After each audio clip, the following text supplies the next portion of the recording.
சமைக்கும்போது ஒரு லவ்வோட சமைக்கணும்டா. அதான் பாதி ருசியே. வெங்காயம் நறுக்கும்போது கூட ரசிச்சு நறுக்கணும், லவ்வோட. வணக்கம் அண்ட் வெல்கம் டு இன்லாஸ் சமையல். இந்த வீடியோல நம்ம பார்க்க போற டிஷ் ஆட்டுக்குடல் பெப்பர் ஃப்ரை. அதுக்கு என்ன இன்கிரிடியன்ஸ் தேவை, இது எப்படி ரெடி பண்றதுன்னு பார்க்கலாம் வாங்க. வணக்கம்ங்க. இந்த ஆட்டுக்குடல் பெப்பர் ஃப்ரை பண்ணுறதுக்கு என்னென்ன தேவைங்கிறத நான் ஃபஸ்ட்டு சொல்லிடுறேன். வந்து ஆட்டுக்குடல் ஒரே ஒரு பெரிய குடல் வாங்கிட்டு வந்தேன். அது வாங்கிட்டு வந்து ஃபஸ்ட்டு வந்து நல்லா க்ளீன் பண்ணிட்டேன். க்ளீன் பண்ணிவிட்டு ஒரு குறைஞ்சது 8-10 தடவை நம்ம அலசி எடுத்துக்கிறணும். அதுக்கப்புறமா நம்ம குக்கரில் வேக வச்சு ஒரு 8 விசில் விட்டு வேக வச்சு வச்சுருக்கிறேன். இதில் வந்து கொஞ்சம் மஞ்சள் பொடி, இஞ்சி பூண்டு பேஸ்ட்டு, கொஞ்சம் மிளகுத்தூள், கொஞ்சம் மிளகாத்தூள் போட்டு உப்பு கொஞ்சம் போட்டு வேக வச்சு எடுத்து வச்சுருக்கேன். பாருங்கள், இந்த மாதிரி நம்ம கட் பண்ணி வச்சுக்கிறணும்.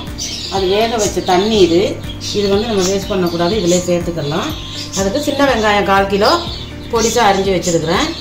5 பச்சை மிளகா, 4 காஞ்ச மிளகா சின்ன சின்னதாக கட் பண்ணி வச்சுருக்கிறேன். தாளிக்க கருவேப்பிலை, இதில் வந்து பட்டை 6, பட்டை ஒரு 4 துண்டு, 6 லவங்கம், 3 ஏலக்காய், ஒரு அன்னாசி பூ, இவ்வளோ எடுத்து வச்சுருக்கேன். வாங்க எப்படி செய்கிறதுன்னு பார்க்கலாம். இப்போ ஒரு மீடியம் சைஸ் கடாய் ஒன்று அடுப்பில் வச்சுட்டு இந்த கரண்டியில் 3 கரண்டி எண்ணெய் சேர்த்துருக்குறேன். நம்ம இந்த ஃப்ரை வந்து மெயினாக மிளகு தூள் போட்டு செய்கிறது தான் நல்லாயிருக்கும். எண்ணெய் காஞ்சிருச்சு. இந்த பட்டை லவங்கம் ஏலக்காய் அன்னாசி பூ சேர்த்துக்குவோம். அதில் 1.5 ஸ்பூன் சோம்பு சேர்த்துக்குவோம். கருவேப்பிலை சேர்த்துக்குவோம். அதுலேயே இந்த பச்சை மிளகாயும் சேர்த்துக்குவோம். உங்களுக்கு பச்சை மிளகாய் வேண்டாம்னா நீங்கள் சேர்க்க தேவையில்லை, காஞ்ச மிளகாய் மட்டும் சேர்த்துக்கலாம். இந்த காஞ்ச மிளகாயும் சேர்த்துருவோம். நல்லா ஃப்ரை பண்ண ஆட்டு குடல் வந்து க்ளீன் பண்ணுறது கொஞ்சம் கஷ்டமாக தான் இருக்கும். ஆனால் தண்ணி வந்து நிறையா ஆகும். நமக்கு நிறைய தண்ணியில் கழுவணும், இல்லைன்னா அந்த வாடையில் அடிக்க அந்த கழிவெல்லாம் நம்ம ரொம்ப க்ளீனாக எடுத்துக்கிடணும். இப்போ வெங்காயம்லாம் இந்த மிளகாலாம் பொரிஞ்சிட்டு இப்போ இந்த வெங்காயத்தை சேர்த்துக்குவோம். சின்ன வெங்காயம் சேர்க்குறது அதிகபட்சம் ரொம்ப டேஸ்ட்டாக இருக்குன்றதுக்காக தான். எந்த குழம்பா இருந்தாலும் பெரிய வெங்காயம் போட்டால் அந்த சின்ன வெங்காயம் அளவுக்கு டேஸ்ட் வராது. நல்லா வதக்கி வச்சுக்குவோம் வெங்காயத்தை. வெங்காயம் வதங்குறதுக்கு நான் வந்து ஏற்கனவே இந்த குடல் வேகிறதுக்கு உப்பு போட்டிருக்கேன், இருந்தாலும் லைட்டாக சேர்த்துக்கிறேன் இந்த வெங்காயம் வதங்குறதுக்கு. நல்லா வதங்க விட்டுருவோம். சரி, ஒரு அளவு வதங்கட்டும். பாருங்கள், இந்த வெங்காயம் இந்த அளவுக்கு பொரிஞ்சால் போதும் நமக்கு. இப்போ நான் இஞ்சி பூண்டு பேஸ்ட்டு சேர்த்துக்கிறேன். அதுலேயும் சேர்த்துருக்குறேன் நம்ம அந்த கறியை வேகிறதுக்கு குடல். இப்போ இதில் ஒரு 2 ஸ்பூன் இஞ்சி பூண்டு பேஸ்ட்டு சேர்த்தாச்சு. நல்லா கிண்டி விட்டுருவோம். சவுண்டாக இருக்கும். நல்லா கிண்டி விட்டுட்டு இப்போ நம்ம இந்த எடுத்து வச்சுருக்கிற இந்த வேக வச்ச தண்ணி, இந்த வேக வச்ச தண்ணியே இதில் சேர்த்துருவோம். இந்த சத்து பூரா அதில் தான் இருக்குது, நமக்கு கீழே ஊற்றிடக்கூடாதுங்க. இப்போ நல்லா இது கொதிக்கட்டும். அதுக்குள்ளே நான் அந்த மசாலா தூளெல்லாம் சேர்த்துக்கிறேன். 1 ஸ்பூன் மல்லித்தூள் தனியா, 1 ஸ்பூன் மிளகாத்தூள், வெறும் மிளகாத்தூள், 1 ஸ்பூன் ஜீரகத்தூள். நான் ஏற்கனவே சொன்ன மாதிரி மிளகுத்தூள் தான் இதுக்கு பெஸ்ட்டு ஃபஸ்ட்டு. இப்போ ஒரு 1.5 ஸ்பூன் மிளகுத்தூள், மஞ்சள் பொடி 1/2 ஸ்பூன், கரம் மசாலா 1/2 ஸ்பூன், இவ்வளோ சேர்த்து நல்லா கிண்டி விட்டு இந்த இது நல்லா வற்றி வர்ற வரைக்கும் நம்ம கொதிக்க விட்டுருவோம்.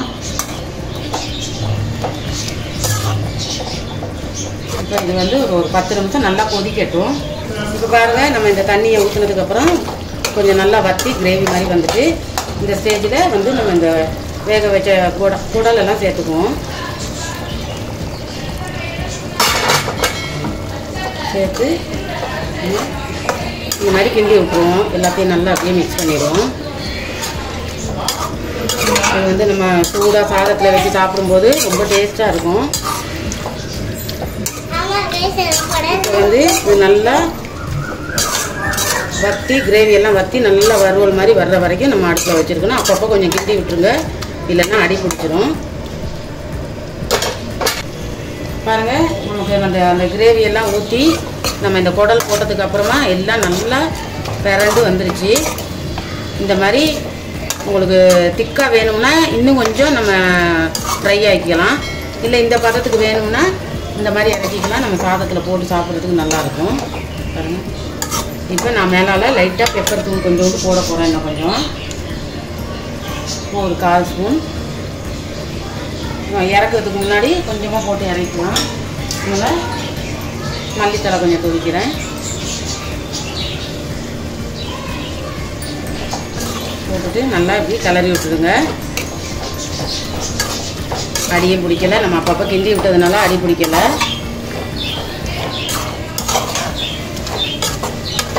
ஆட்டுக்குடல் பெப்பர் ஃப்ரை ரெடி ஆயிடுச்சு.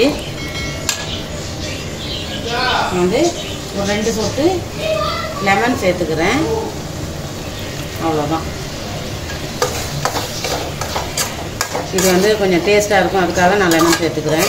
உங்களுக்கு வேணான்னா நீங்கள் சேர்த்துக்காமல் இருக்கலாம்.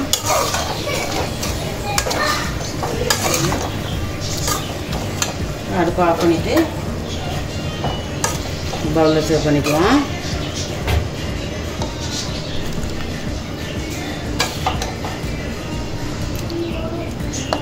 நல்ல சூப்பரான சுவையான வித்தியாசமான ஒரு ஆட்டுக்குடல் பெப்பர் ஃப்ரை எப்படி செய்யறதுன்னு பார்த்தீங்க. நீங்க குடல் கறி விரும்பி சாப்பிட்றவங்களா இருந்தா இந்த ரெசிபி எப்படி ட்ரை பண்ணி பாருங்க, நிச்சயமா உங்களுக்கு பிடிக்கும். அடுத்து நம்ம சேனல்ல நல்ல நல்ல வீடியோஸ்லாம் வரப்போகுது, அதனால தொடர்ந்து எங்க சேனலுக்கு சப்போர்ட் பண்ணுங்க, சப்ஸ்கிரைப் பண்ணுங்க.